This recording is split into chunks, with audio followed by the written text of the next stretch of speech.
Je vous salue dans le nom précieux de notre Seigneur Jésus-Christ et je vous souhaite la bienvenue dans notre série de messages intitulée À l'écoute de la parole de Dieu.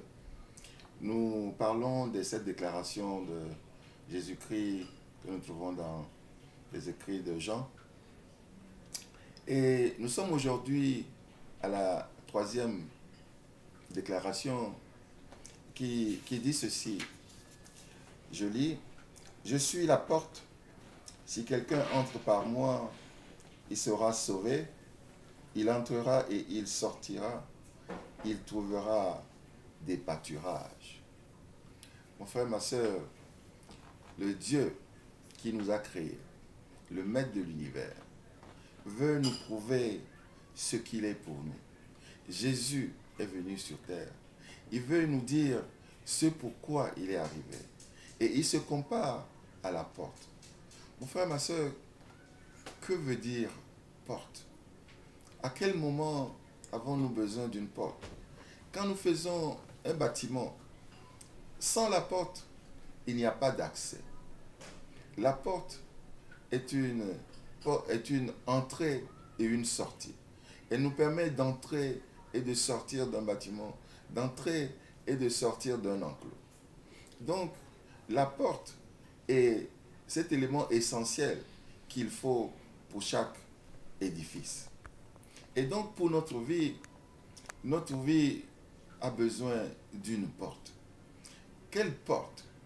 La porte qui nous permet d'avoir accès désormais au Père éternel. Cet accès que nous avons perdu, dans le jardin, nous nous sommes séparés de Dieu.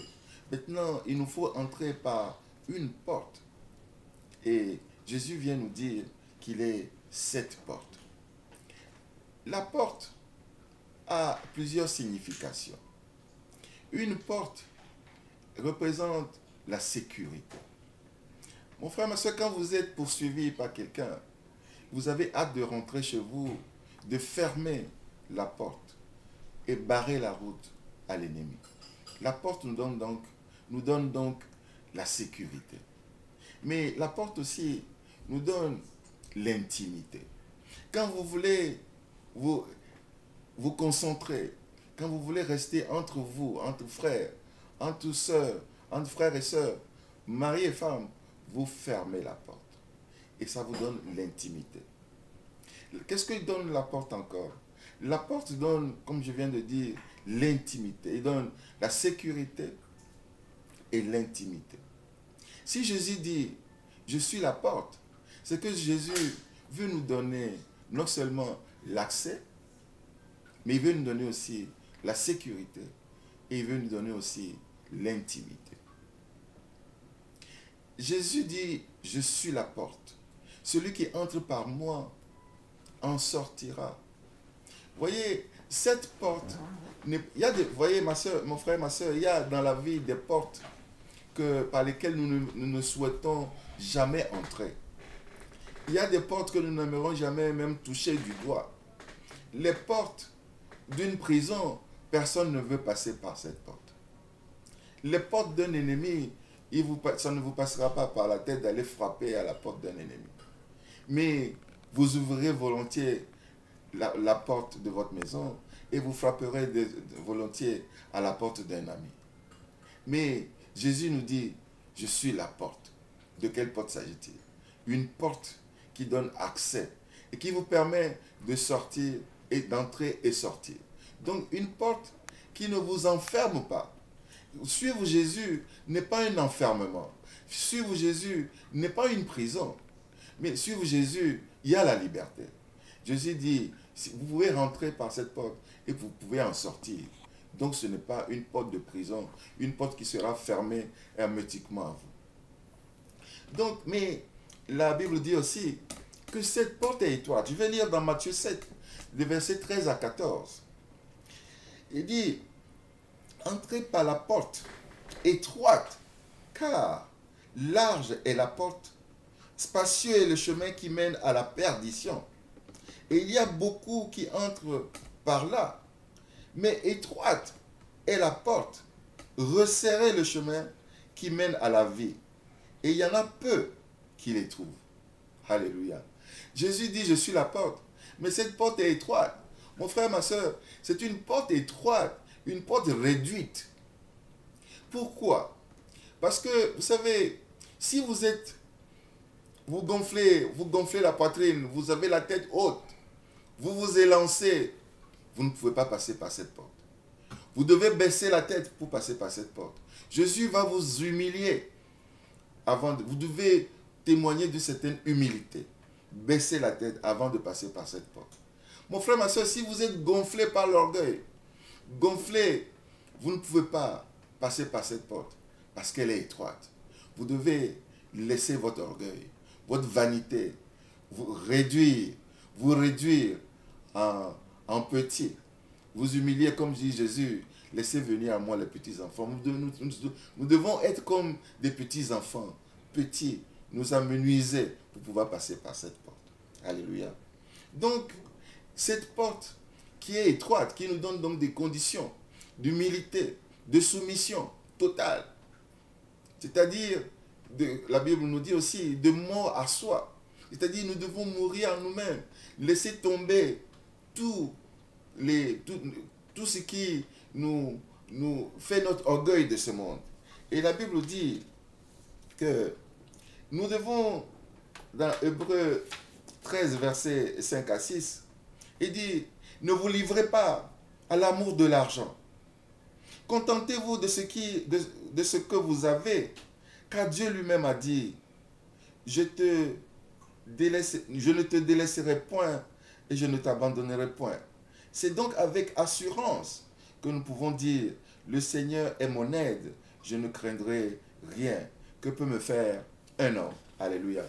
Donc cette porte nous rassure et nous dit, ne suivons pas les biens de ce monde. Parce que l'orgueil et les biens de ce monde ne nous feront pas passer. Ça nous gonfle, ça nous élance.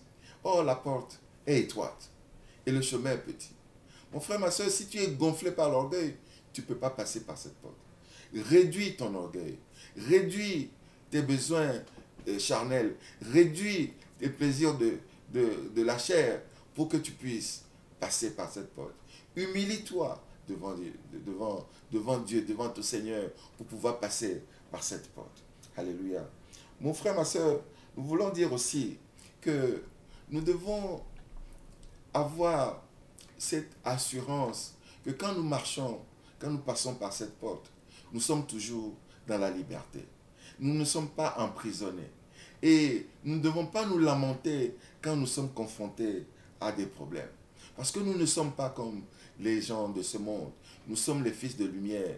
Et comme disait l'apôtre Paul dans 1 Thessaloniciens, chapitre 15, verset 13, il dit, nous ne voulons pas, frères, que vous soyez dans l'ignorance au sujet de ceux qui dorment, afin que vous ne vous affligiez pas comme les autres qui n'ont point d'espérance. Alors quand nous passons par cette porte nous ouvre des horizons. La Bible dit ici, que nous venons de lire dans Jean 10, il dit, si vous suivez, non, si quelqu'un entre par moi, il sera sauvé. Il entrera, il sortira, il trouvera des pâturages. Donc, il entrera et il sortira. Ce n'est pas une prison. Il entrera et il sortira. Nous suivons Jésus. Nous passons par cette porte de Jésus étroite et nous sommes libres. Nous gardons cette liberté d'entrer et de sortir. Ce n'est pas une prison.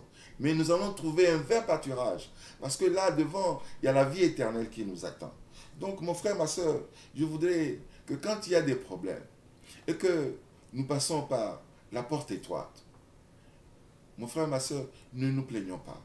Parce que nous avons l'espoir que la vie éternelle est devant nous et que notre Seigneur est au contrôle. Je voudrais aussi te dire, mon frère, ma soeur, toi qui veux venir à Christ, mais qui te dit, moi, je suis un pécheur. Oh, je suis une pécheresse, que je suis un criminel notoire, je suis un impudique notoire. Comment je vais faire? Oui, c'est ça, la vraie porte. Jésus dit, viens et ferme la porte à ton passé. Entre par ma porte Et quand tu fermes la porte, tu laisses le passé derrière. Et tu vas trouver du pâturage devant. Il y a de l'espoir devant. Je suis la porte par laquelle tu peux passer. Et en passant, il va se produire un effet de scanner en toi. La porte la porte de Jésus est une porte à scanner spirituel qui va scanner tous tes défauts et tous tes péchés et qui va les laisser derrière.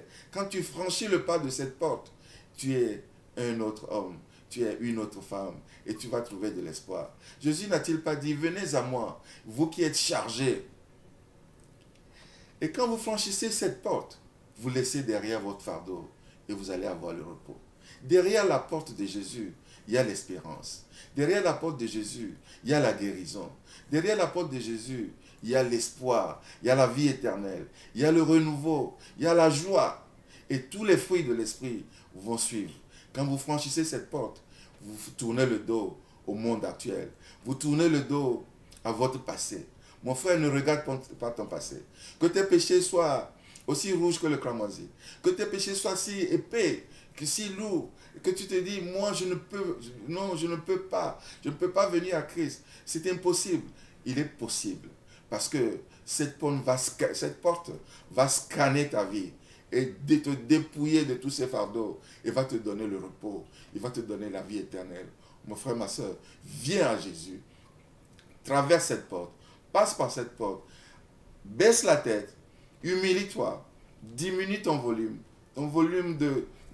d'orgueil, ton volume de fierté, ton volume de moi. Diminue-toi. Passe par cette porte étoile.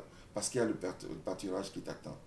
Parce qu'il y a la paix, le repos, la vie éternelle qui t'attend.